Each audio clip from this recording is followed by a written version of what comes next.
Growing sense the U.S. military has significantly changed, and not for the better, during President Obama's 7 years in office. We have received an overwhelming response to our Fox News reporting hour, Rising Threats, Shrinking Military, that ran last weekend. So we thought we'd go back in and look at some of the interviews to air some of what did not make it into the hour. I talked with 3 of President Obama's 4 defense secretaries. While each of President Obama's first 3 defense secretaries shared with us specific concerns about the president's view of the U.S. military and its role in the world, all of them shared one particular criticism: an inexperienced White House staff running wars and international affairs from inside the White House.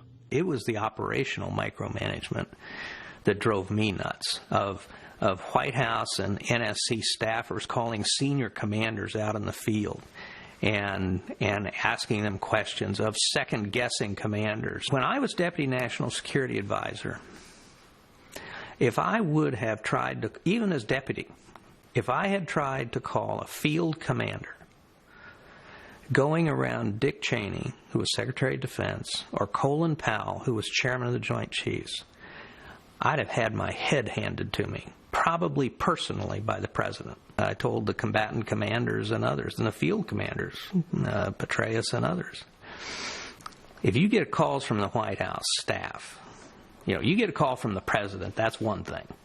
That's totally okay. That's the chain of command. But you get a call from some White House or National Security Council staffer, you tell them to call me instead. And then tell them, oh, by the way, go to hell. And that's directly from the Secretary of Defense. So what led you to say this about President Obama and the military?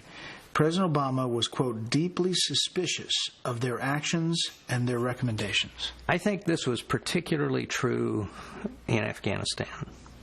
And I think there were people in the White House who were constantly goading him and saying, the military's trying to box you in, the military's trying to trap you, the military's trying to bully you, the military's trying to make you do something you don't want to do. And I never believed any of that for a second. And that was the environment that he was making decisions in? I think so, yes. He and I would talk about this a lot.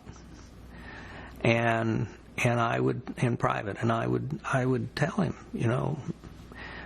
Mr. President, they really are truly loyal to you. They're giving you their best professional military advice. They're not trying to trick you or box you in. But there were clearly a number of people at the White House who believed that.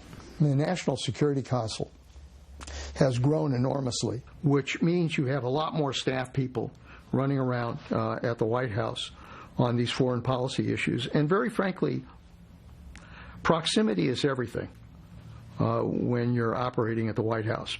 Person that's closest to the President has greater influence than even a cabinet member who may be located elsewhere in a department. Staff people try to read what is it that the President wants, and then try, through the back door, influence the direction of policy. What that does is it undermines the very process that a president needs in order to get the best discussion and information possible to be able to make the right decisions. Too often, people are kind of worried or second-guessing where the president wants to go, and they try to then shade their views to basically please the president. I think what I've seen in these last 4 years is almost this cautiousness and overcorrection, which makes it appear that the United States is hesitant to take action.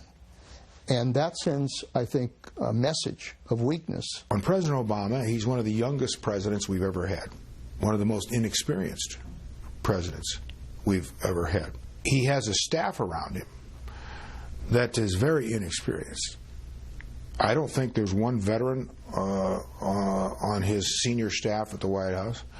I don't believe there's one business person.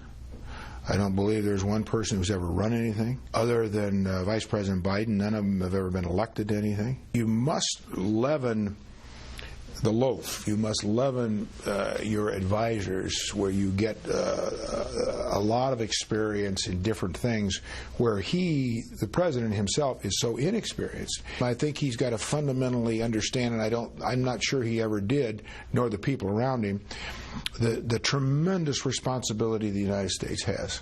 Not to be the world's policeman, but to lead, and we're the only ones who can. And the world becomes more dangerous, not less dangerous, when America gets less involved in the world. I don't mean invading and occupying and imposing, but leading, engaging. Ambassador Rice would often start with, "This is what the president wants." Well, I've never thought that that's the way a national security advisor should start a meeting with the National Security Council, because that sets right away an immediate expectation.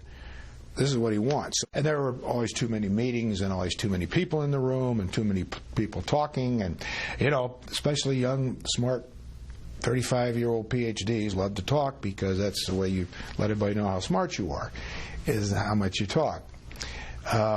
So there were a lot of reasons those meetings kind of descended into kind of nonsense, and the hard time we had to making a decision as a result of that.